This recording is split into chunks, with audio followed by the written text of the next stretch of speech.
a very unique program. You might also be aware that this is one of the first offerings all across Pune and all across Maharashtra, which has such a unique content where we would try build and groom engineers and participants for under the topics of cybersecurity and try build leaders out of them for responding on cybersecurity issues, which obviously are the key points of the day today. So to understand more about the program and understanding generally about cybersecurity and understanding the COVID-19 related implications for cybersecurity, we have with us Shri Ravindranath Patil sir. So let's welcome Shri Ravindranath Patil sir. I'll briefly introduce him in 2 minutes. I don't want to come between you and his inputs for all of you. So Shri Ravindranath Patil sir, or Ravi sir as we fondly call him, is an ex-IPS personality from the Indian Police Force Service. He is a multidimensional personality, mind you, seriously. We have been interacting with him for quite some time and it's always been a learning experience. So Patil sir actually graduated from COEP Pune. Further, he also had a postgraduate degree from Nalsa, which is a University of Law. He has been a cyber response responder for KPMG in Hong Kong and is also currently associated with KPMG in India as a consultant. So he is actively looking at cybersecurity cases and issues all across India and abroad also, and has been helping with KPMG India in multifaceted personality, the solutions that they are looking for. So that would be a small introduction for Patil sir. And I would request Patil sir to guide all of us and give us inputs about the way this program is structured and generally the risks that we all have under cybersecurity, particularly in the COVID pandemics. And going ahead, how can we all benefit out of all this? And obviously, we'll talk to him further after his presentation, some questionnaires that we'll take. I already have a few questions with me. And then if you have questions, you can feel free to put up in the chat box. We'll pick them up and we'll have some interactions with Patil sir further to his presentation. So I'll stop for the introduction and I would request Patil sir to please start the session. Thank you one and all. Thank you, Patil sir.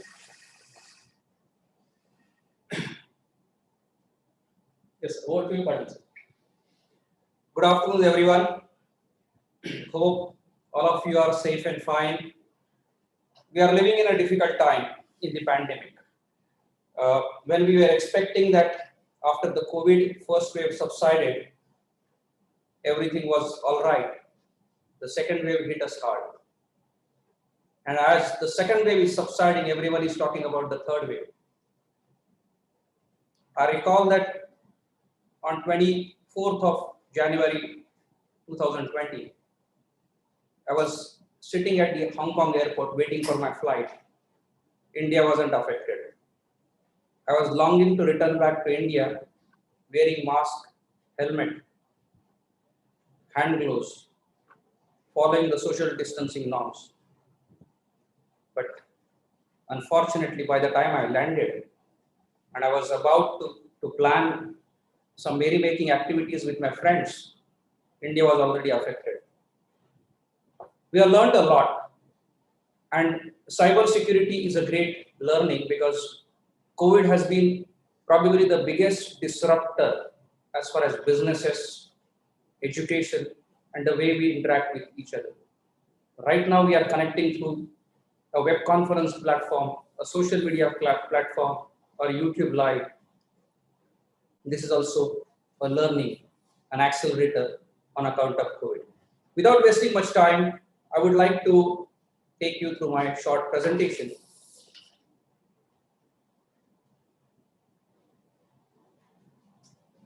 COVID-19 and cybersecurity. Essentially, I do not want to give a lot of gyan because gyan doesn't help you in the long run. We are going to discuss a lot of stories. We are going to discuss what has gone wrong. We are going to discuss how it can be corrected. So going forward, let's try to understand what are the cybersecurity implications on account of COVID-19 and how together we can find out a solution.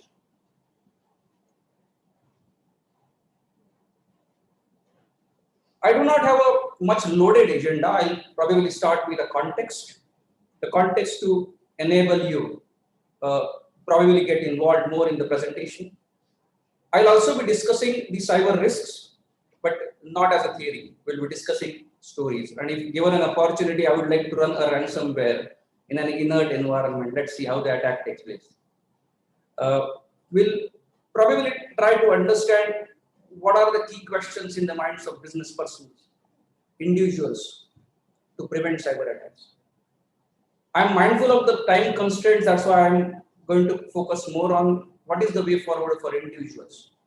But given an opportunity, we would definitely like to discuss specific cybersecurity implication for the businesses, and would be happy to take up a lot of questions and answers.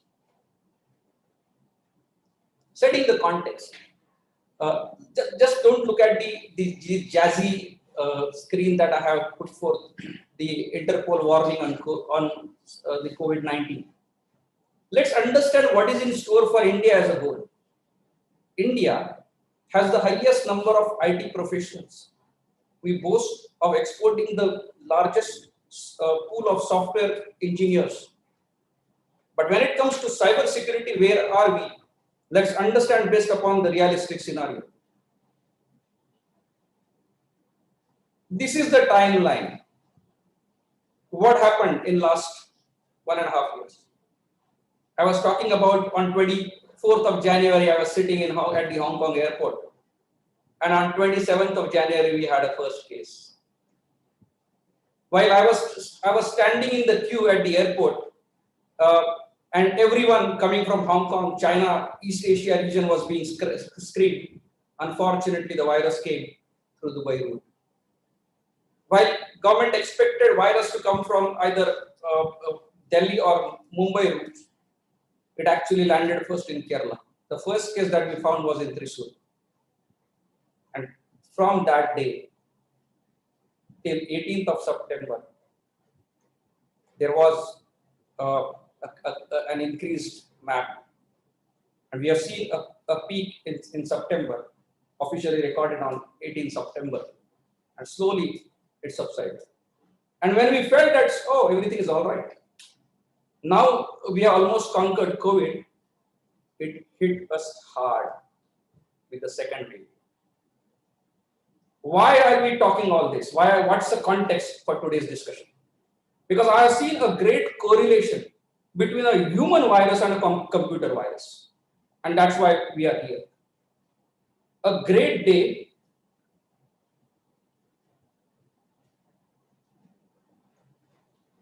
Sorry. On 24th of March, the government of India announced lockdown. Now, there were a lot of Twitter or social media criticisms against their decision.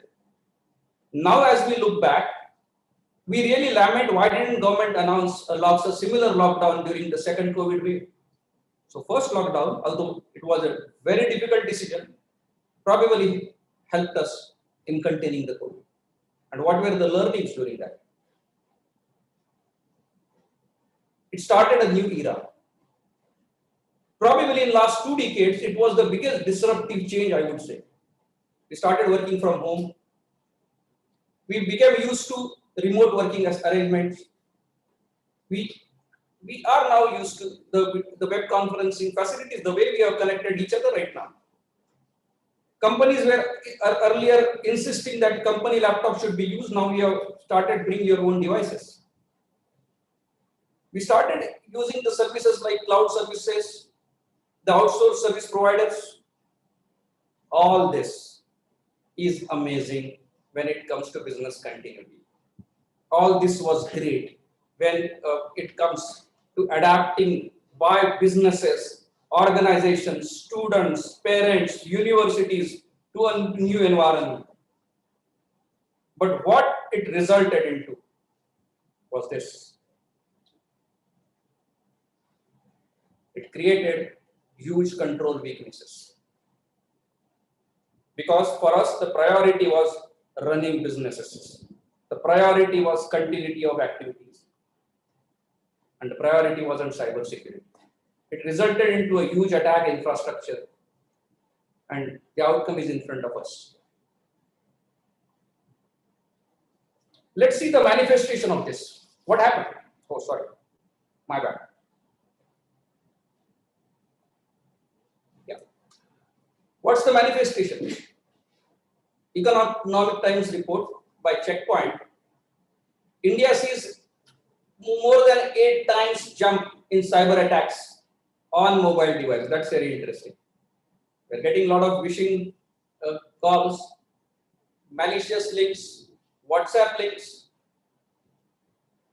Similarly, we were observing that various companies, including the top-notch IT companies, were falling prey to cyber attacks. Cognizant suffered from a deadly ransomware attack known as a Maze ransomware attack. We have recently heard about Air India cyber attack. And overall, the perception is that the cyber attacks can actually plunge India's healthcare infrastructure. You know what is our biggest worry right now? It's not the cyber attack on a company. The worry is the cyber attack on a healthcare sector. The cyber attack on our vaccination drive. And there are various reports which say that India has become a favorite destination for cyber criminals.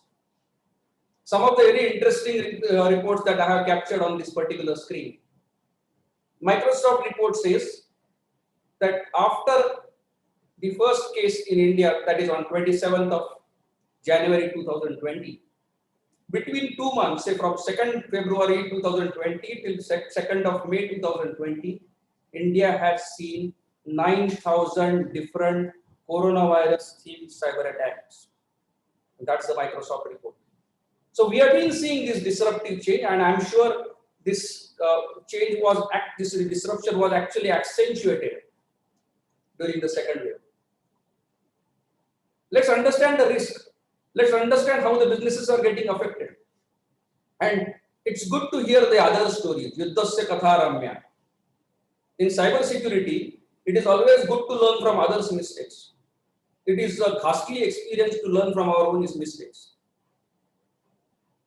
So let me share one case involving a company in an Asia Pacific region.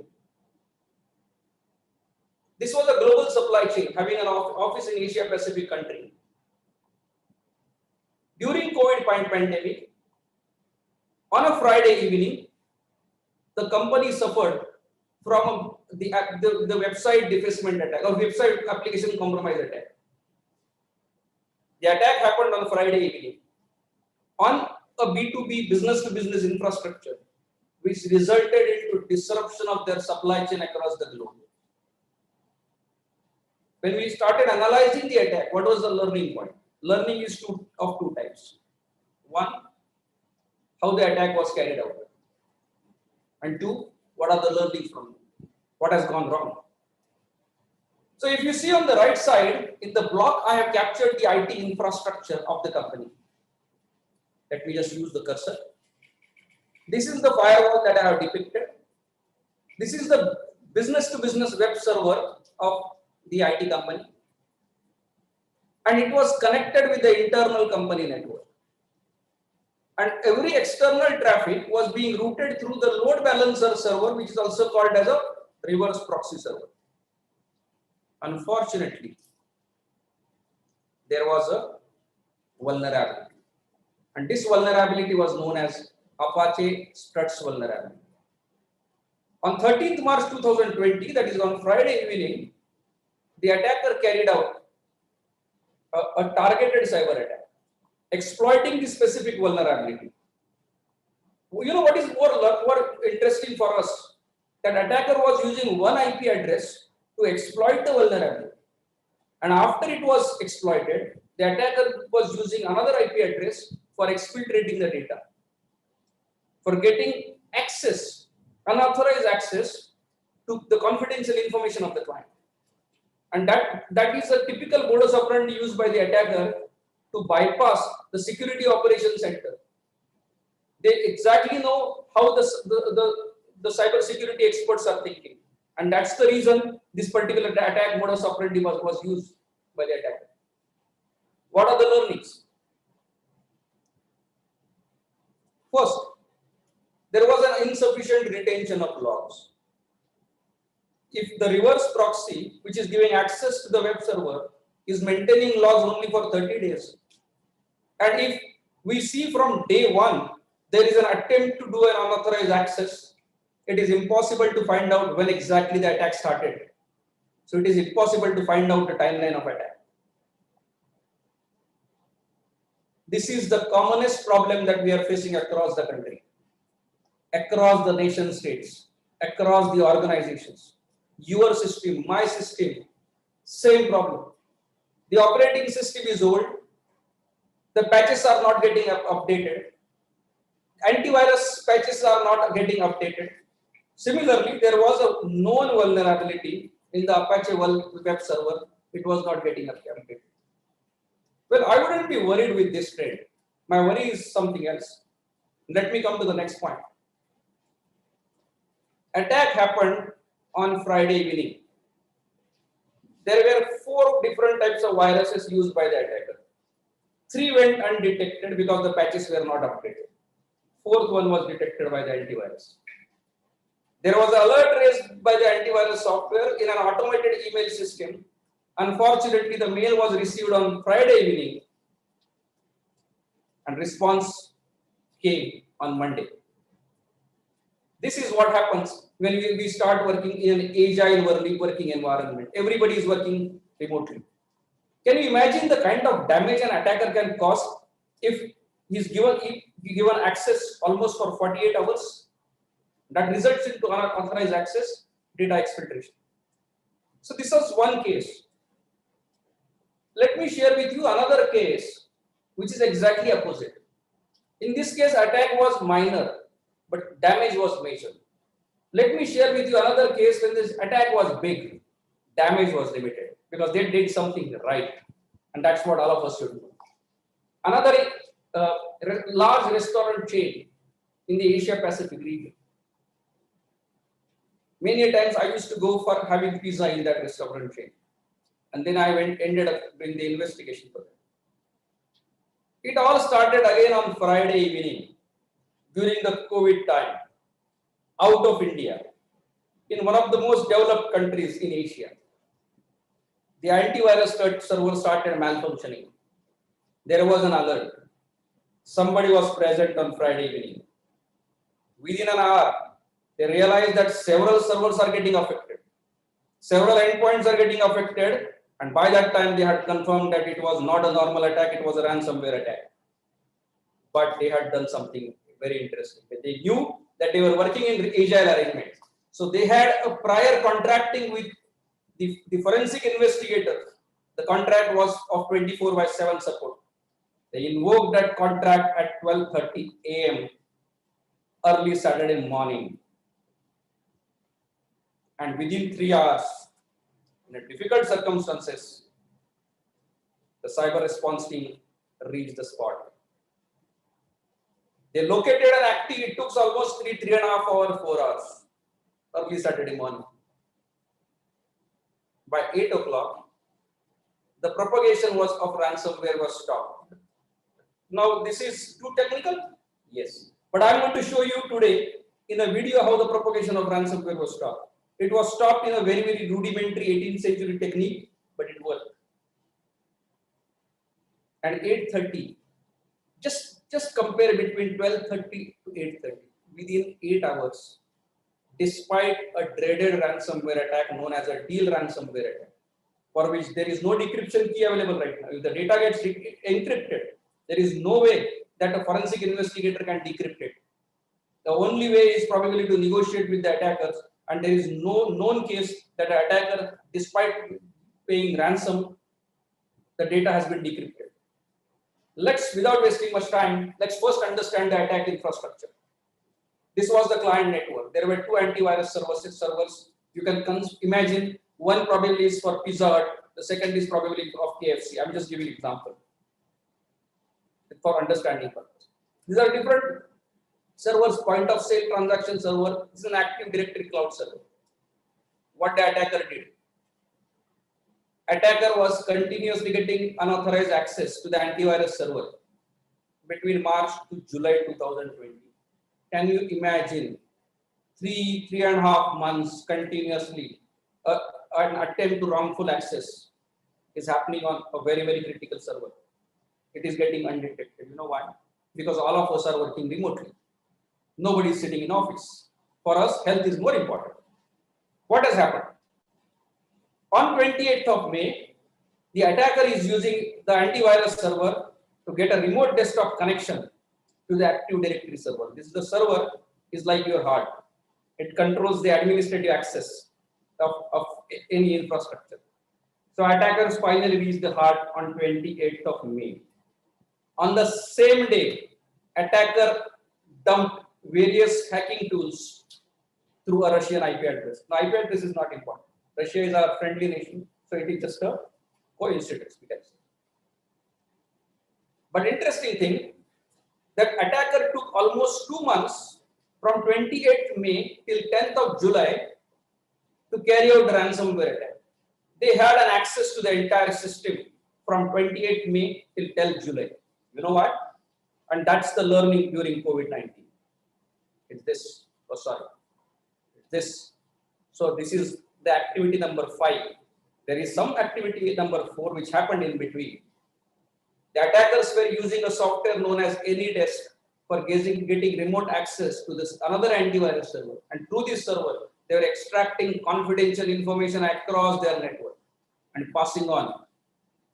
That means before they carried out the ransomware attack, the confidential data was stolen from company servers. Now, I know that telling stories as a narration sometimes becomes boring. So I'm going to show you how a ransomware attack is carried out. It is not a theoretical ransomware. It is exactly the same ransomware that we have seen in that particular country, in that particular organization. So I have created a dummy situation in using a similar malware. So it's a video of 2 minutes and I'm going to narrate. If you can see on the left side, there is a folder named as test data. I'm going to click on that folder. There are 4 files. Admin login.txt, data.txt, each file contains some information. Now I'm going to click on some of these files and show you that there exists a data. I'm not lying. Can you see admin login.txt, admin test data? I'll also show you something else. Data.txt, list of extensions, SVC host hashes. Each file contains a data. Now, yes. Can you see that? This is a clear text data that is clearly discernible, readable. Now what we are going to do? I'm going to take you to the file location where the attackers had actually kept the ransomware. It was in the temp directory. Let's see the malicious file.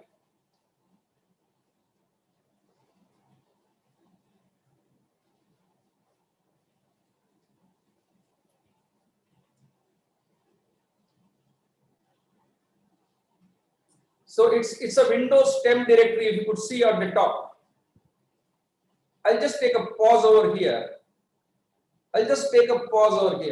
Because the ransomware was in this folder known as exec executable folder. It is, once I click on it, you will see that there is a text file within. Hold. Is this a text file? This file name is svchost.txt. This is not an actual text file. This is an executable file. We have changed the name. You know why? It is so dangerous. If I change the name as exe, it doesn't take even a minute. It doesn't take even a second. It doesn't take even a fraction of a second to convert into a ransom to encrypt all the files on the system. It's a very, very dangerous script. So let's see what happens. Oh, sorry.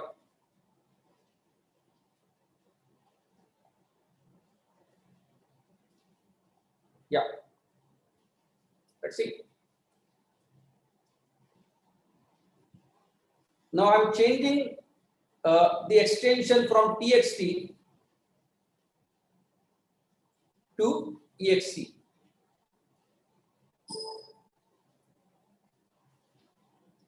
Yeah. Are you ready? This is the moment. I'm saying yes. Now it is converted to executable. I am not doing anything. Do you want to allow the following program Answer is yes. Now see what happens.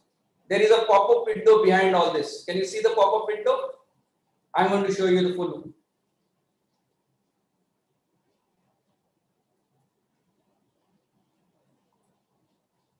This is ransomware. That means the virus has activated, virus has encrypted all the files, and now we are seeing a pop-up window. Let's go back. Now you can see everything is encrypted on the system. Everything is encrypted. Now let me just, in the interest of time, let me take you to the files. Can you see these files? These 4 files that we had seen earlier. The file name extension is changed. If you can see, the file name was .adminlogin.txt. Now there is one txt.id. I'll not discuss these technicalities about this because it's a machine ID of particular system. And there is an email ID mentioned, .d. You know what is this email ID? This email ID is of an attacker. The attacker says, if you want this file to be decrypted, write to me. And the last extension DEAL is about the name of the ransomware, and that's why it's known as deal ransomware. So I'm just stopping this presentation, this particular part of demo, because we want to discuss something more important. We have seen 2 interesting cases. One is the web application server compromise, and the second was dreaded ransomware attack during the COVID, which I have experienced as investigator. These are the real cases that I'm putting forward. Let's understand what are the key questions before the investigator. Today's business persons are keen to know, how can I prevent myself being involved in a cyber incident? It might happen somewhere in the Asia Pacific region. Okay, I have shown some interesting story. I don't want to be part of that. Second question, would I know what to do if it occurs today? What if there is a pop-up window on my computer system? How I'm going to respond? Sorry, I don't have an answer. How do I get myself organized? If there is a cyber attack, will I run here and there in a panic situation? Or I have an organized solution which I am aware of right now? And next and the last very critical question, how do I reconcile my business priorities with cybersecurity? I want to run businesses because I'm a bread earner for my family. I also want to ensure that there is no permanent business disruption. What if there is a permanent business disruption? These are the key risks on the right side. There could be a regulatory scrutiny. There could be financial losses. There could be a huge business disruption. I can give example of Maersk cyber attack. Maersk is one of the biggest shipping company in the world. You know, because when there was a cyber attack on Maersk, the income of Nestle went down by 30%. Nestle wasn't attacked. Maersk was attacked. You know why? Almost entire shipping of Nestle was being carried out by Maersk. Their dairy products were perished. And it resulted in the financial loss of Nestle. Reputational loss. Of course, Air India data is hacked. Isn't it a reputational loss of Air India? Answer is yes. So we need to be mindful of this. So what are the solutions before us? One very simple option. Just tell yourself that nothing happens to you and sleep. I have been interacting with various CISOs and CIOs, and I keep on hearing that we are the best. We are number one. We are top. You know, nobody is comparable to me. If that is the justification that we are giving to ourselves, it's a risky option. But let's come to the terms. During COVID-19, since February 2020 till date, as per Worldometer report, every 1 out of 68 Indians has suffered from COVID-19. And let's see what is the situation. COVID-19 is a real virus.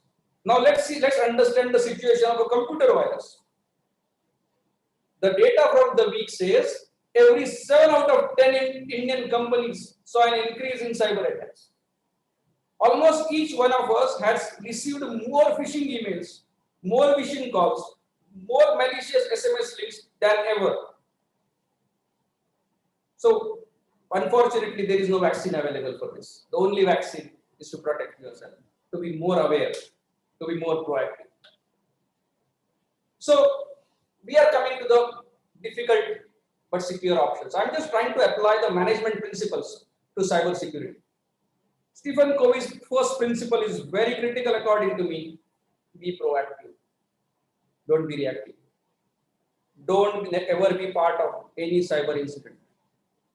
Love to prevent it than investigate it. Investigation is pain. Let's spend 5 to 7 minutes. I know that I've been getting pop-ups that you have a lot of questions, and thank you so much that even from Facebook Live we are getting some questions. I'll quickly spend around 5 to 7 minutes because this is one area that is the takeaway for all of you. What is in store for all of you? There are two types of challenges. One is the challenges that are beyond your and my control. I keep on hearing these questions. What if Domino's data gets hacked? I went to a darknet site where the Domino's data is dumped, and I could type my mobile number. I could see during my absence how many times pizza was ordered by my daughter at home.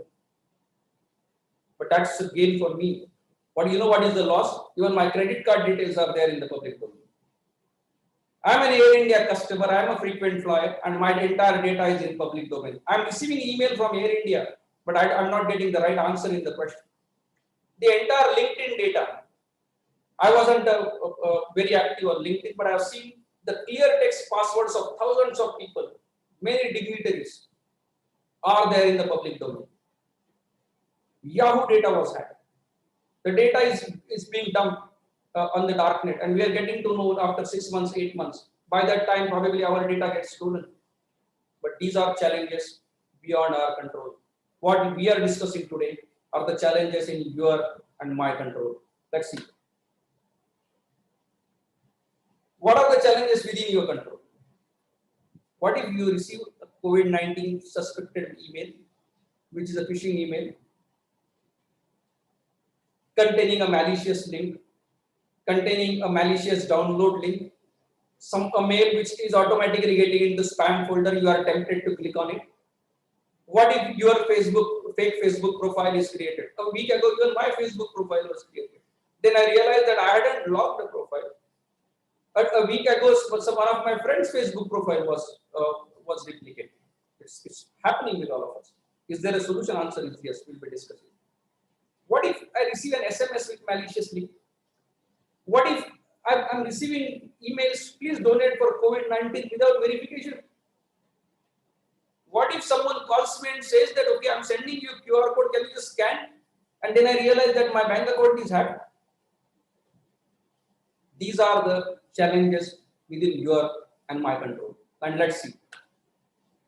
I'm discussing in 2 minutes what are do's and what are don'ts. And I know that all of you are anxious to discuss questions and answers as well.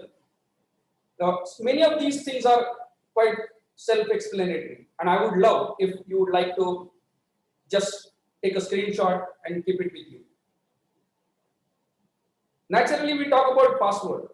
Please don't tell the computer whom do you love, whom do you like. Computer need not know that. A computer password and my personal relationship are two different things. You need to have a password which is strong enough. You need to ensure that your email password, bank password, social media password, they are not one. They are different passwords. Wherever possible, you should make sure that there is a two-factor authentication, whether for credit card, whether for email ID, and two-factor authentication could be unique mobile number or a Google Authenticator. Need to ensure which are spam emails. Are you quite diligent? I keep on getting thousands of spam SMS. What I do? Use Truecaller, declare as spam. You know why? Because it's a community. I always believe that someone else will get benefited because I'm spending 2 minutes. Social media. Are you locking your profile? I committed a mistake that someone once asked me that I want to forward, can you make it public? So I made my Facebook post public. I unlocked my profile. Within a week, my profile was replicated. I unlocked it again. Similarly, net banking. If you are sitting on a public computer, are you typing the password or using virtual keyboard? Virtual keyboard is a pain, but it's better to bear that pain rather than bearing a pain of registering a FIR at the cyber police station. Now, I have mentioned that antivirus. I didn't talk about computer antivirus only. I'm talking about mobile antivirus.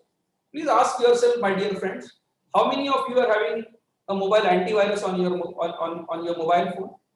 If you are Android users and if you want something free, because Indians love free, may I request all of you to please download an anti-malware known as Malwarebytes, Malwarebytes.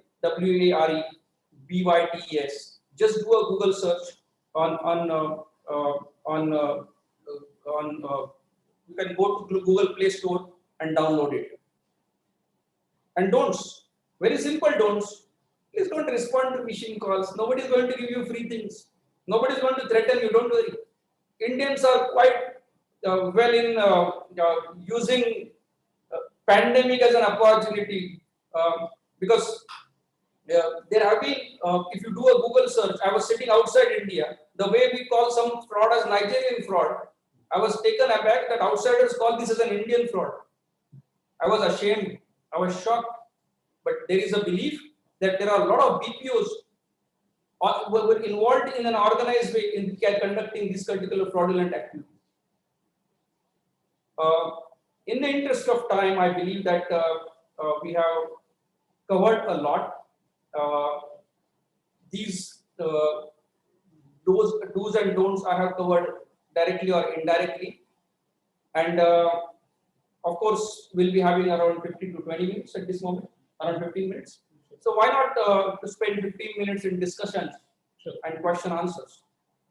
Before I move forward, can I request if anyone is interested, if you want, just take a screenshot. I'll wait for 2 seconds and then we'll move to the next slide. Thank you. This is a very famous cartoon of New York Times way back in 1990s. It mentions that on the internet, nobody knows that you are a dog. Because if you are sitting behind the idiot box, nobody knows your identity. And we are seeing the challenges right now with so many identity theft cases of individuals. With this note, thank you. Thank you, sir. Can I take it down? Yes, sir, please.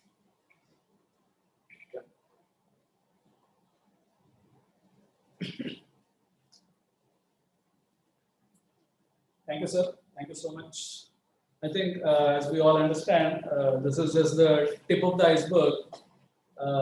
We all understand that behind the iceberg, as we always know, it's only 20% that we see. It's roughly 80% that we do not see. Obviously, there would be a ton of questions. I already have 3 questions that I see here, and some that I have already noted down, which I would want to ask on behalf of you to Patil sir, please. So, first thing, I mean, as I see here, you mentioned in your talk that India happens to be one of the hotbed grounds for cyber attacks. But incidentally, India also happens to be one of the leading IT professional places. So don't we see a correlation that we have a lot of IT engineers, but unfortunately we also have, I mean, we are a grooming ground where a lot of cyber attacks are happening. What are your thoughts on this? I didn't expect that you will start with a googly, but that's fine. If you see the journey of the development of IT industry in the country, traditionally the choice of students 20 years ago, 15 years ago was software. So the students would first prefer to be software engineers. The second run people would probably join as a software testing. Then people would go for hardware engineering. And then there was a lot which aspired to be in technology, but they would go join Jet King or NIT, and these people would become IT support engineers. Unfortunately, that's how we are looked at cybersecurity. My priority is development. My priority is not creating a trained lot of qualified cybersecurity officials, and that's the reason we have great software engineers and we have a shortage of cybersecurity professionals. I think that more or less answers the concern that I had, and also one question that I could have seen in the chat box. Going ahead, I think as an individual, I have a lot of fear also in my mind, and at times concerns also in my mind. So, if I would say this, generally speaking, sir, as a question that I wanted to ask you was, if I'm an individual, and how would I understand that if my data had been compromised, and or if because of these pandemic situations and work from home most of the time, I probably would be ordering a lot of content online. So I have a lot of profiles and ordering logs that are generated across sites like Zomato and whatever Big Basket and Flipkart and Amazon. So I would have done my payments, maybe credit cards, debit cards, online, etc., etc. So I mean, considering the situation that you just gave us, probably I might have a fear consciousness here that isn't my data being compromised. So what would be my do's and don'ts that you already elaborated, but as tips for me, what would be your guidance?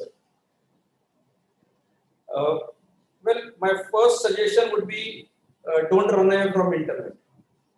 Don't run away from Zomato.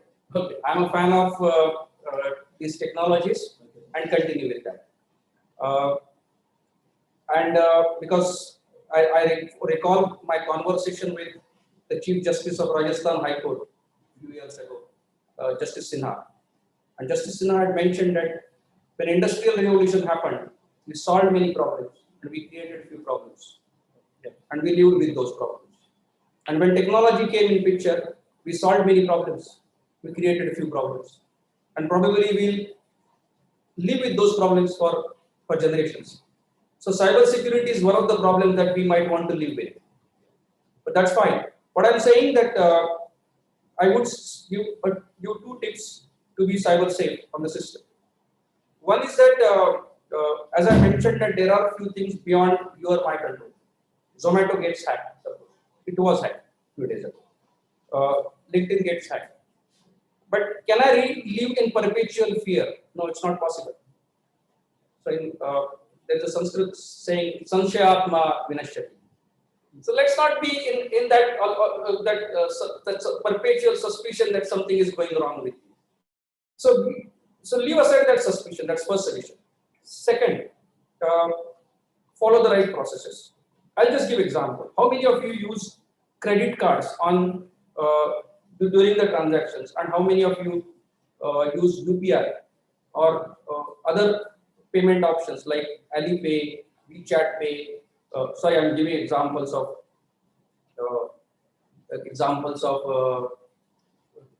in the Asia Pacific region which I live in. But there could be options with say Ola Money or other options. You know, these wallets help because you did not share your credit card number. The payment is made through the wallet, and your card number gets masked. It doesn't become public. So we can always explore these possibilities. And I have already shared other options of ensuring the same mobile number, two-factor authentication, password hygiene, antivirus scanning. So if you are following the hygiene, the last point I wanted to mention over here, surfing internet is like driving on a national highway. There are accidents on national highway, but you don't stop driving. But every time you drive, you have to make sure that you follow the protocols, follow the rules, and follow all safety measures, because every time it's a new drive, and every time you have to ensure that you follow the same with the safety measures with the same level of diligence. Thank you. Sir, from a little broader perspective, not just an individual, but probably as a nation as a whole, and all of us as being stakeholders, because I think everybody these days are online, somewhere or the other, either on social media platforms, on email platforms, on LinkedIn, as you suggested, or probably even on Zomato and Big Basket.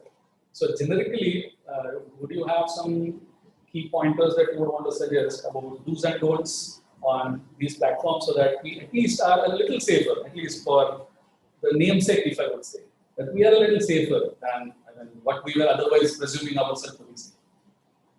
Well, some of the suggestions I have given in the presentation. Yeah. A few more. Do not download any mobile application from unknown sources.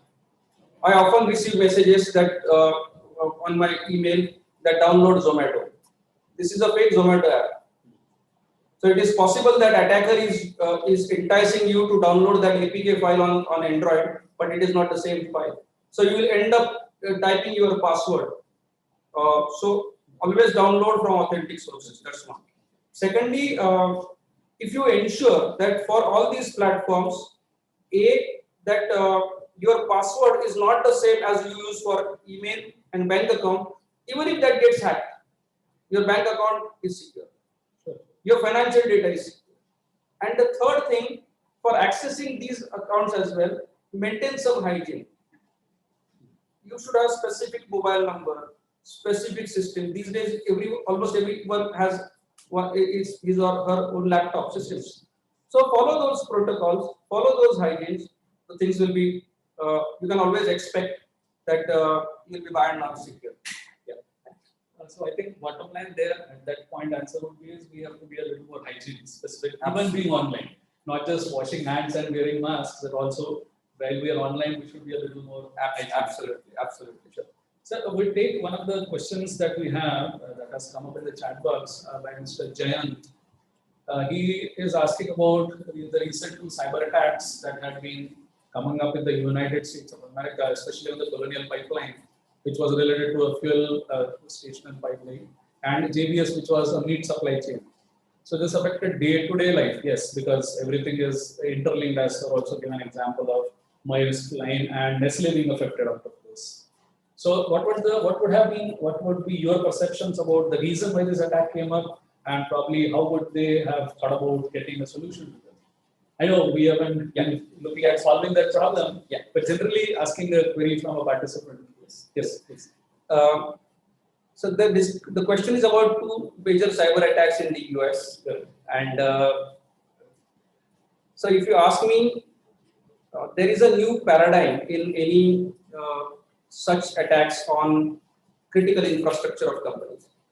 It is known as the nation-state attacks or cyber terrorism or cyber warfare strategy. So many a time such attacks on critical infrastructure are carried out not by people who are interested in financial gains, but sometimes this is part of an organized strategy. So how to prevent these attacks? It's a very simple thing that under US Carnegie Mellon University, globally we have created a network. That network is known as CERT. That is a computer emergency response group. CERT network is created not for investigation. It is created for detection and incident response. It is to do a firefighting activity if we detect attack on critical infrastructure. So US has one of the best CERT in the world. So typically these CERTs are monitoring these critical infrastructure. Having said that, there is also a need to create security operation centers, strong IT help desk, and work culture hygiene at companies levels. The last point I wanted to highlight over here, that many of these attacks these days are happening not because of the attack on some servers. The attacks are happening because they are happening on endpoints of some employees. So that means the employee education, the awareness of employees, and their involvement in the cyber security by maintaining that hygiene is equally important going forward in preventing the cyber attacks. Sure, thank you. I hope Mr. Jain, you might have got some insights into the question that you had asked for. So going ahead, I have one more question which I thought I would ask you is, as an individual, how would I be safe to protect myself from the data that I have put up on so many of my social media sites, as well as people these days even use Google Drive, Microsoft OneNote, and etc. So many places that we have the data place. So how would I be looking at safeguarding my own data that I have at so many places? So let me talk more about the Drive data, because we have talked a lot about social media. Everyone is using these Drive links. What happens that the security of drives is proportionate with the security of email IDs, because say my Gmail security is equivalent to a Google Drive security. If you are fortifying your Google security, you are automatically fortifying your G Drive security. If you are fortifying, say, Microsoft security, you are also fortifying OneDrive security. And now that's where you have to ask question: is it a single sign-on on a particular machine, or it's a two-factor authentication every time you are you getting OTP? How frequently are you changing the passwords? Many a times at organizational level, what I have experienced, organizations have their G Suite accounts, and people have accounts on their Google Drive. Now, if my organization's name is ABCD, people are often putting their password as ABCD @123 or ABCD 123. So attackers are using something called as password spraying attack. That means they predict the password. Password is equivalent to company name @123. Any company, there are at least 5% people who would fall prey to this attack. So these are small things for organizations to ensure that their data on cloud are protected. So these are some of the quick suggestions I would say. So, there is a question coming up from one of the participants. He says that I am a facilitator. There is a question from one of the participants. He says, let me read it out verbose, so for everybody to read. I am a facility manager in Aga Khan Education Service in India, and he happens to be a civil engineer by background qualification. So he says, because everybody is looking at rapid digitization during the COVID-19 pandemic situation, how and what would be suggestions that participants might want to give him, so that as a facility manager at Aga Khan Education and Services, he can ensure that his systems are pretty safe. I don't want to say hack-proof, but being a civil engineer and not too much of exposure to IT knowledge, probably, what would be your suggestions for himself? Okay. So in India, everyone has some information about cricket. Yeah. So if Tendulkar gets out, there are thousands of people who can probably give expert comment how Tendulkar went wrong. So similarly, in IT domain also, a lot of material is available on internet. And I can say that in case of a cyber attack, there could be hundreds of people explaining or commenting on what went wrong. But that does not necessarily help every time. Can I continue? Yes, yeah. So, what I propose, you are a civil engineer working in a facility management, and you want to improve your profile as a cybersecurity professional, and you also want to develop understanding in the cyber domain. My first request: please understand what drives your facility management. Which are the critical IT systems that are important, without which you cannot function as an IT manager, as a facility manager. And these systems are known as crown jewels in a technical language. What I propose that please identify these crown jewels. If you believe that as a facility manager, if the ERP system, if the accounting platform, which is probably keeping the record of your vendors and customers, or the computer system on which your payroll is getting processed, you have to decide which are the critical systems without which you cannot survive. And we cannot apply an equivalence principle in cybersecurity. You cannot have the same level of security on all systems. You need to identify those systems which are very critical, and we need to fortify them. We need to have an enhanced cybersecurity, and let's start understanding that first. As a step one, can you identify your crown jewels? Like for a cricketer, can you identify where your 3 stumps are, which you need to protect? Yes. Okay, please. Sure. Yeah.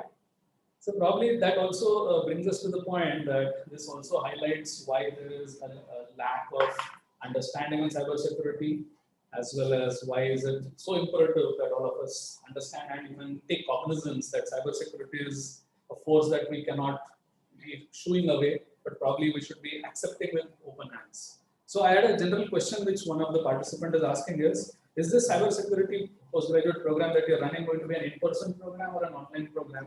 And what would be his learnings from this program taking place? Okay, let me first talk about the learnings. Yes. I've been in the field of cybersecurity for 1.5 decades. I've seen cybersecurity as a government officer, as a corporate professional in India, abroad.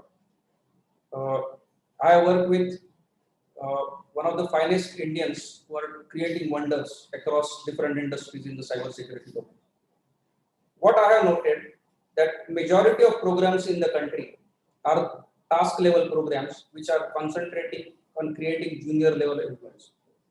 For me, cybersecurity is not just issue involving a machine. Today, cybersecurity is a governance issue. Cybersecurity is a business issue. Cybersecurity is an issue that affects board of directors. I'll just give example. I did investigation of a swift attack in Nepal way back in 2017. I signed engagement letter with a bank CEO who was a business person who was not a technical person. But by the time I completed report, the board of director of that bank asked the CEO to take the responsibility and resign. That means a person who does not know about cybersecurity, whose primary focus is running business, had to take the responsibility of the cyber attack. So the board of director does not have a power, but they have a responsibility. So that means cybersecurity has become a boardroom agenda. It can result into regulatory issues. So we need to create managers, we need to create leaders who understand cybersecurity perspective. I want people, I want to create those professionals as part of the program who can stand, talk, and probably guide the board of directors, guide the organization in fortifying their cybersecurity. And that's where this program is different. In terms of how the structure, the program is very simple. COVID has created problems, COVID has provided solution. Online is a solution, online is a problem. So we are using online as a solution. Every trimester, only 1 week is going to be on campus, very rigorous, face-to-face training program. The rest is online. So it is actually helping the freshers as well as the in-service of persons to explore career in cybersecurity. I think Dr. Pandey sir was online. He wants to ask a question. Dr. Milind Pandey sir, please. Sir, very good evening to you. Good evening, And sir. I after such a long time, I could hear one of the fantastic spellbound lecture on the technology, on the cyber security side of it. And I'm very confident under your leadership, the students, they will certainly reach heights. And the way you said, we would like to create a cyber intelligent officers so they can be the part of India tomorrow. All these Indian talent that you are nurturing through the cyber security, which is a very, very important part of it in a current era of IT, telecom, 5G, whatever we are trying all the gadgets. So thank you and congratulations to you for one of the spellbound lecture. Very fantastic. I was listening to you very carefully, and I'm sure all the doubts of the students, they must have vanished by this time. Thank you, sir. Secondly, I would like to share my small experience in 30 seconds that recently I came across the fake account created on my Facebook, and some of my very close friends, they paid to the person, and then nobody was aware of it. So what is is there any special punishment mentioned in the cyber laws where we can punish if found, or whether that money can be returned back to the person? Is there any provision, or what is the technology we are using under the cyber hygiene, cyber crime purpose? Right. I wouldn't say that we do not have a legal provision. We have a law, but it's a weak law. So there is a section 66C that talks about identity theft. No, that section 66, yes, C, that talks about identity theft, and section 66D that talks about cheating by impersonation of the IT Act. Both are available offenses. So even if the cheating by impersonation is of lakhs or crores of rupees, it becomes a bailable offense. So usually the law enforcement agencies club the IT Act sections, either 66C or D, or both put together, along with Indian Penal Code sections, which could be non-bailable sections. For example, someone is using your photograph for creating this account. This is actually an electronic forgery or masking. So they are using Indian Penal Code sections of forgery, cheating by impersonation, criminal breach of trust. So these sections are sometimes used to fortify, to make it a non-bailable offense, so that we can give a strong message against the criminal. So that's the first point. Then you talked about how it can be prevented. What is the solution to this problem? Let's first understand that crime has no jurisdiction. It can be done from anywhere. Investigation has jurisdiction. Law enforcement officers have territorial jurisdiction. Criminals don't have. So it is possible that somebody might have faked your profile sitting. I wouldn't like to name a country because otherwise I would be seen as anti a particular nation. So it is possible.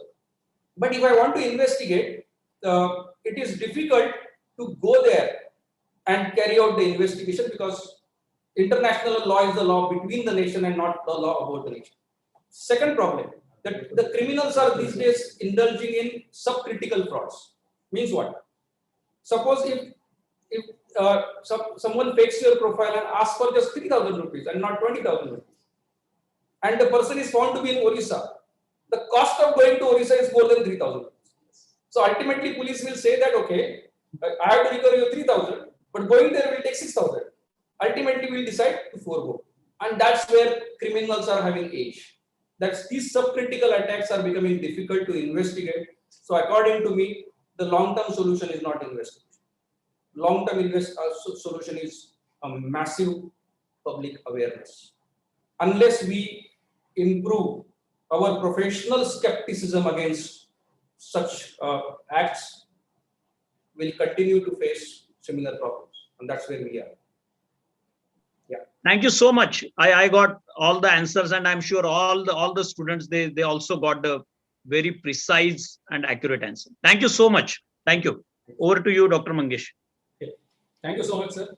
So, Patil sir, going ahead, that effectively comes to the very basic question that this course on postgraduate diploma, which is a niche course. I mean, I don't foresee so many courses happening here, but then this probably is at the right time, at the right place. So that is what would really make sense. I have a question coming up from one of an individual which says that if I join this course, what would be the scope of a cyber security professional for the next 5 to 10 years? What's your take on this? Very simple. During Covid-19, the rates of remdesivir went up. Why? Because there was hoarding. The rates of tocilizumab went up. There was hoarding. Because why there was hoarding? Because there was a high demand. Right now in Pune or in Maharashtra, the COVID cases have gone down by 70%. Now remdesivir is available because nobody is hoarding. In case of cyber security, people are ready to pay 3 times. You know why? There is more demand than supply. Supply is less.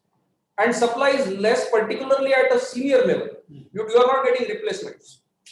You are getting junior level people who can do a task level activities. But it is difficult to find out people who are sitting in boardroom and playing a leadership role in cybersecurity.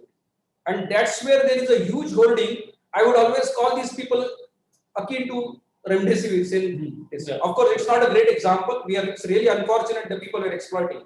But if you look at this from a positive sense, there is a huge demand, and I'm sure that's going to continue for next 5 to 10 years. Thank you. So, Patil sir, are you effectively indicating that cybersecurity professional can be looked upon directly as a profession? Directly as a profession. Going ahead, that should be a good learning point. Yeah. That should be a good learning point for the audience. We have a question from the audience. He says that there is. One question is about digital currency. I can take both. I can take both currency. So what he says is, I mean, we will. I'll take both. The digital currency. Yeah. Go to the next question. Is about how do you decide on which apps and the permission that apps ask when you install them? They ask you for gallery permissions, microphone, camera. So this is from a lady who asked that, and if you don't permit those permissions, these apps just don't work. So aren't they taking us for a ride, and how should we go ahead? Sure. So I'll take the simpler question, that is about app permission. Let's understand. When you invite guests, we have categories of guests. Some of the guests we invite can be probably can sit in our hall, have a cup of tea and go. There are few other guests whom we can invite for lunch or dinner, have family. There are few other guests with whom we can go for outing together. Perfect. Okay. Yes. That is based upon level of comfort. Now you have to decide which app you have more comfort, which app you is more necessary. Take the example, if you are using Arogya Setu app and it is asking you to keep your Bluetooth on, that is your need. That is helping you to find out who are other people, affected people around you. So that is by choice. If you are using, say, bank application, bank is your need. You have to keep certain activity open. Yeah. For other apps, for example, I keep on getting messages that a news channel app is constantly checking something in the background and I have to force stop it.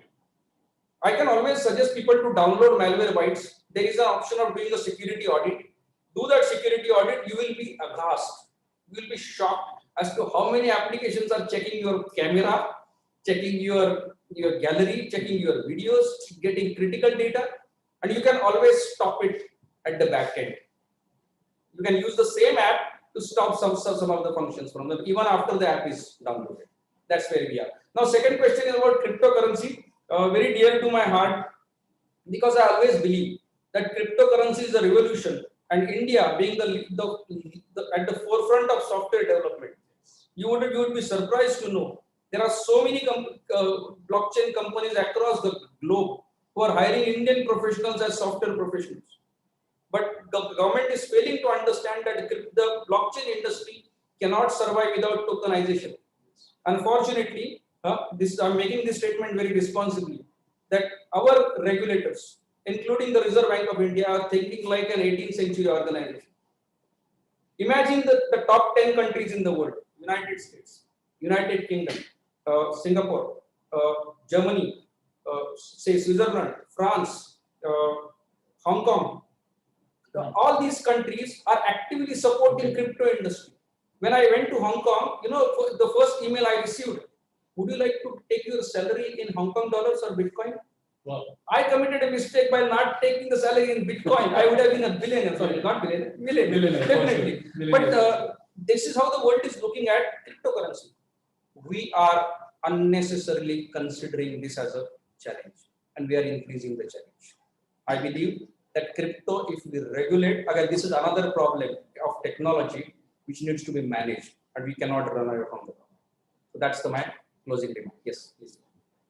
There is a question that has come up: is can rooting a device be actually reversed? At times, people do rooting a device using Odin for gaining some control, and then can we undo those changes later on? And if then, how would that be affected for an individual? Over this. For example, when I'm doing mobile phone imaging, I need to do the routing of that device.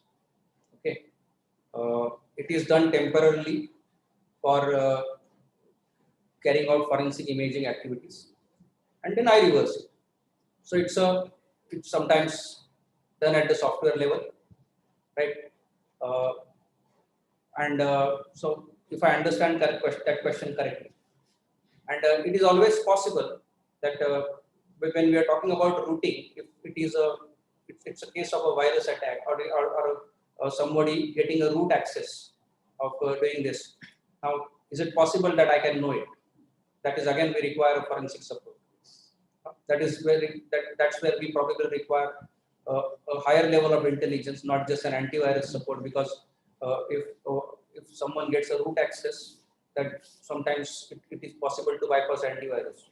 But if we have endpoint detection and response tools like say Silence or Carbon Black, then it is also possible that someone is getting an admin access to the system, and some changes are being made which are not as per the policy.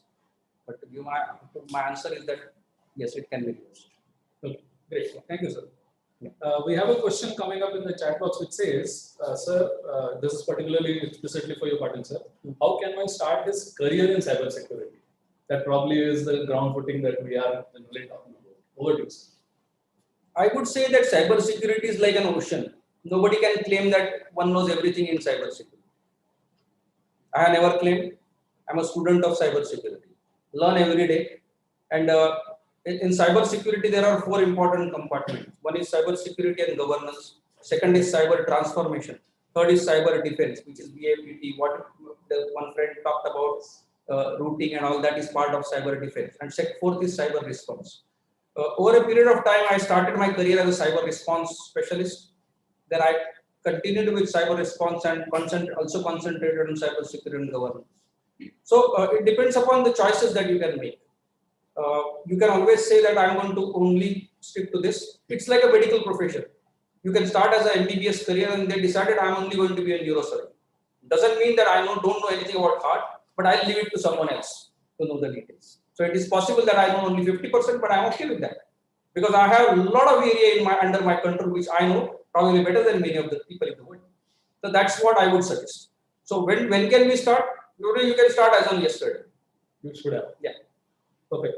So probably that even answers the basic question that we are here currently discussing about the importance of a program like this. And probably that would be a key starting point for many of them as a career to the ocean, as you rightly indicated. There are these two questions which have come up. One is that I would like to read for you is, the question there, sir. How do you think that Indian government will mandate security policies for companies like GDPR in Europe and HIPAA? Wow. Someone is asking this question. Thank you so much. One of the good questions coming up. Yeah, Indian government will mandate security. Look, traditionally we have been reactive. If you see IT Act 2000 was primarily launched for enabling the digital signatures, enabling e-commerce businesses. If you see even the title and the purpose of the act initially mentioned. And then it realized that after that Avnish Bajaj case, that is Bajit.com case, that government realized they committed a mistake and they modified, amended the IT Act 2008. In IT Act, they defined a computer, something called as what is computer. And then they realized in 2005, 2006, something came like this, that is a smartphone. And they in IT Act 2008, they came up with a new definition, that is a communication device, which never existed in IT Act 2000. It is to accommodate this smartphone. So we have been learning and we have been behind the world. We are quite reactive. For example, we have section 65B in the Evidence Act, which has become a problem for all police officers in proving the court in the case in the court of law. We borrowed it from UK. UK has scrapped it. We are still continuing with it. Now, if you are asking about similarly GDPR and all that privacy, traditionally, the way we think, our psyche, our mindset, the governance process per se, even in our public and private life, we do not consider privacy as a very important aspect. We are following the world, particularly to accommodate the multinational companies. So, the Supreme Court had declared right to privacy as a fundamental right and directed the government to prepare a draft law in line with GDPR. The draft law is ready. Is it finalized? No, still in discussions because it is not one of the top priority areas. So there is a HIPAA compliance, there is a GDPR compliance with whom? Only the multinational companies. So if a Swedish company has an office in India, it needs to be compliant with GDPR. If a pharma company is having a relationship with US or it is getting US FDA license, naturally HIPAA compliance is important. However, for an Indian company run by an Indian promoter for Indian market, we are far away from these privacy regimes. Yeah. We are getting there, but we are late. That's where I would say. Yeah. Any question? So I'm also told, as suggested earlier, that being in India and we doing business across the globe, we effectively would also want to know about legal implications for various countries. So I suppose so that our postgraduate program also talks about these generally and as a framework, and also gives guidelines about how do you do correlations when we do business. So yeah, there is an interesting question. Many Indians don't give cybersecurity a priority or a need. How do we convince them that it's a need of the hour? Very difficult question because it's about asking whether you would like to learn from others' mistakes or you would like to learn from your own mistakes. I think if we give examples of the top companies getting affected, people won't be convinced. Yes. If we start giving examples of you and I getting affected, then only they will be convinced. And people should understand that what are different ways in which cybersecurity laxity can cause a damage. It is not just restricted to financial loss. We should understand cybersecurity issue can create problems within the families. Cybersecurity labs can create riots in the society. Cybersecurity labs can result into a huge reputational loss. I'll just give example. There was a social altercation and one person ended up abusing other. Someone took a screenshot and passed on to the company employer is active. Now this is an irresponsible social behavior which resulted into job loss. Now unless we come up with these examples that these are real life stories which have resulted into problems. And that's the reason I think we need to change the narrative. That's what I would like to say over here. So there is one more question which is, which part, how much is theory and how much is practical? Probably there is one thing that we usually want to say, which probably, I mean, I think you have tried to be a little smart there by just naming yourself as ABCD. But anyways, I think it's a concern point that most of you would want to understand. I mean, in cybersecurity, which takes more part, theoretical and practical. I'll tell you, any subject, particularly technology-oriented subject, is incomplete without practical knowledge. Now, if I start giving you GAN, if I start showing you ransomware attack without myself handling ransomware, it won't excite you. It won't excite me either, and it won't give me confidence while talking to you. So, a lot of practical insight is required. But after a particular age or after a particular experience, it's important to share the overall knowledge as a wisdom, as a way forward. Because people in any cybersecurity scenario would not like to be part of the problem. They would like to be part of a solution. And when you talk about the solution comes based upon overall experience, resulting into a framework, an infrastructure, rules, concepts, contracts, which is not just practical, it is also theory. For example, if I'm managing third-party risk in cybersecurity, I need to be very strong in contracting. I need to understand cyber insurance very well.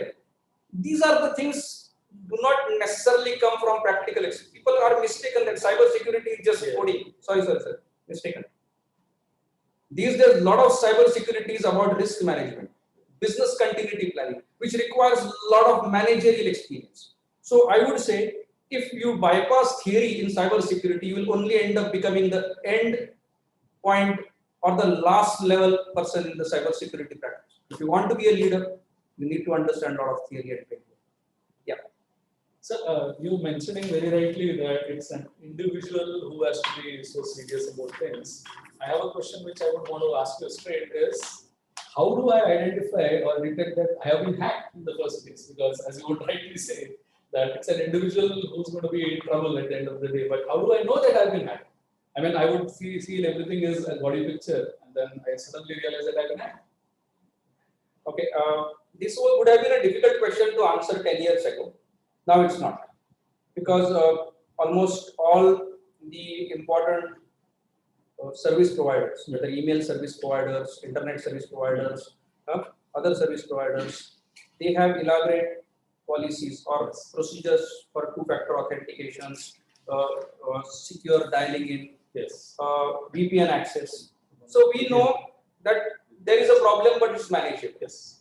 Suppose if you believe that you suspect that you have been hacked, it is always possible on your Gmail account to find out in last 6 months from which computer systems, from which browser, from which IP address you have access. Yes. You get access to this. And again, it's all about hygiene. What I believe that if I look at the cybersecurity framework, identify, protect, detect, respond, recover. So first identify which are the accounts that I have. Then we'll think of what are the means to protect. Do you have the right framework in place? Do you have right to a phase mechanism, specific email, specific computer? Are you following that hygiene? Are you changing your password regularly? All this is a protection. What is detection? Do you have the right antivirus? What people fail miserably at detection level. How many times I go back and do the security check for my email IDs? How many times I run my antivirus scans? Of How many times I check that my malware bytes is updated on the system or not? So all these things people are not diligent about. So that's the reason I think entire life cycle of cybersecurity we maintain. You can be rest assured that you're reasonably secure in this domain. Yeah. And as for the new normal that we are talking about, sir, what do you guide us about the risks that we are essentially being exposed to in the new normal? Because going ahead, as we say that this COVID pandemic wave might not subside so soon, we might have to probably live with it for another 6 months, 1 year, God forbid, anywhere more than that. So in the new normal, what are the risks that I am being exposed to eventually? And how would they be taken care of, if I would say, as an individual? What are your take on this? The risks about the businesses that you are into, the risk about that activities that you are forced to do online, like web conferencing platform, how to protect yourself on Zoom, how to ensure that there is no unauthorized access by someone on Zoom, because we have seen a lot of instances of people getting unauthorized access to data as well. So, and if we look at overall cybersecurity scenario right now in last 1.5 years, phishing has become the most prominent attack pattern. So, what is most likely thing that happen with you? You are more likely to receive a phishing email. That is the probability. You are more likely to receive a malicious link on your mobile phone through SMS. That is another risk. You are more likely to receive a phishing call because ultimately individuals, end users are getting attacked. Their lack of knowledge, incomplete knowledge, their gullibility is getting exploited. So if you understand these are the critical risks, these are the ways in which you can be attacked. आपको क्या करना है? आपके दरवाजे और खिड़कियां कहाँ पता होने चाहिए? You have to just protect these windows and doors. So your door is your email, your door is your mobile phone, your WhatsApp is your window. If you are able to protect these, then you can be rest assured that you stay protected during the COVID times. Thank you. So I can still see around some 5-6 questions, but probably for lack of time and as per original planning, we are just about to stop. But sir, just to ask you, I mean, that we are highlighting the course specifically on multiple points. Can you give us some 2-3 clear pointers about what would be the benefit for an individual if he or she does this course on postgraduate diploma in cybersecurity in association with KPMG? We understand KPMG in India is a big brand. They have been working in the cybersecurity domain for quite some time. You have been associated with KPMG also for quite a while. So I propose so there is going to be a lot of value addition that KPMG going on board also gets into the program. So as an individual who will be looking forward to doing this program, how would he or she be rewarded by coming out and graduating through this program, sir? What are your takes on this? I learned a term known as pracademician during interactions with one of the senior professors in Cambridge University. What is pracademician? Pracademicians are the practitioners who take up the role, an academic role, to do an experience sharing. And what Cambridge University believes that the more you bring pracademicians, the more the program becomes industry ready.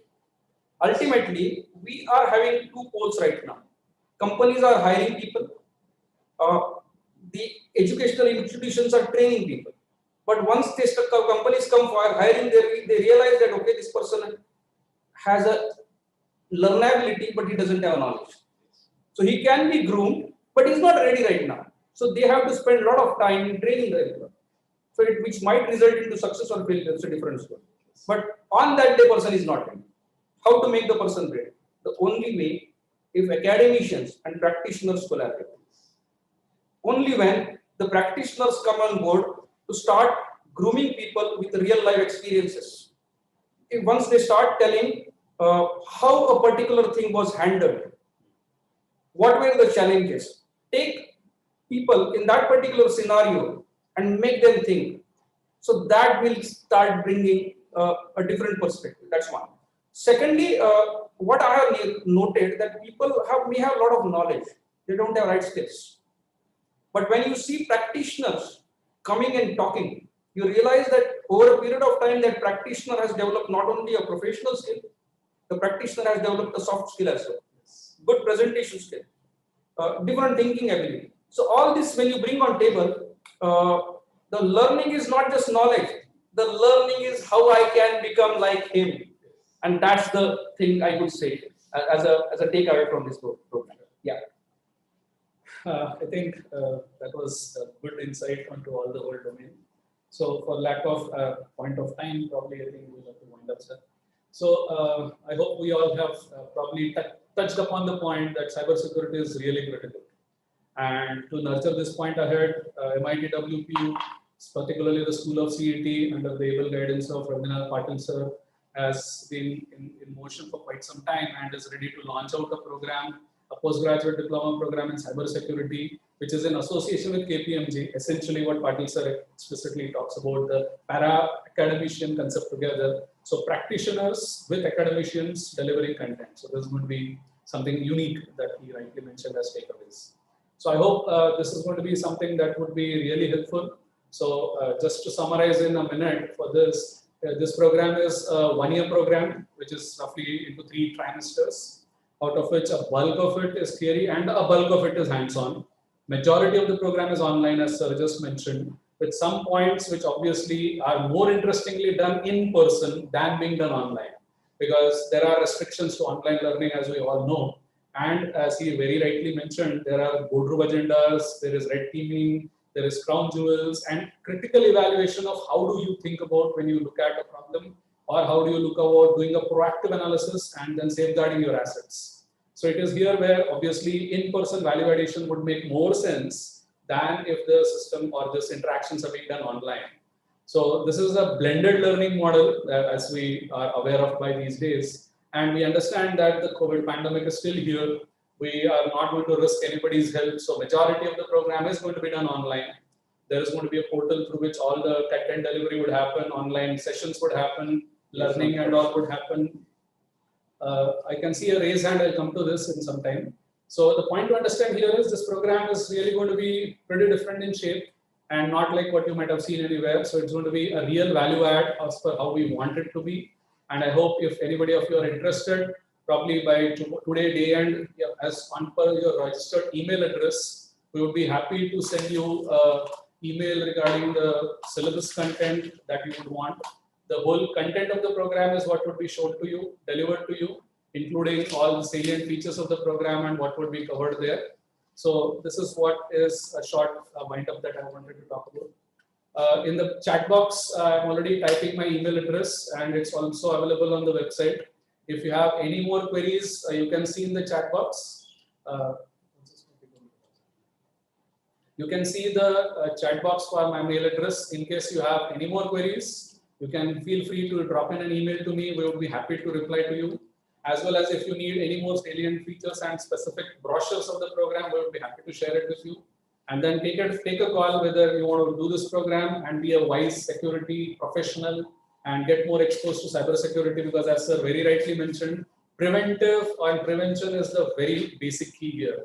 And to be aware of how to prevent, I hope a formal knowledge gaining, formal Nyan, as sir very aptly put it, some hands-on, some boardroom agenda, some soft skills, some documentation, some report writing, some where we understand the laws of the world, including GDPR, HIPAA, etc., etc. All of these would come into picture so that we are not just looking local, we are also aiming global.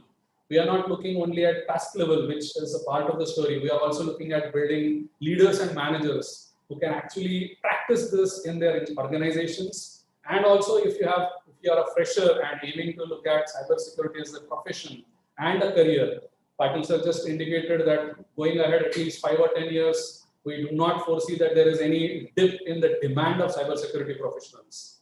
And as sir very aptly put it, cybersecurity is like an ocean. We can only help you guide into the direction of the ocean with the basic skills that you would need to survive. Eventually, it's your call. How do you look at specializing it ahead and then taking it to the next level as a profession at your own level? I would slightly modify it. Yes, Will help you not only with the basic skills, but also intermediate skills, which can take you to the new level. so nice. So, on a closing note, for interest of time and concluding it as per schedule, I would like to thank all the participants for joining. If you have any more queries, please feel free to drop in an email to me. The website is already there. You can visit that.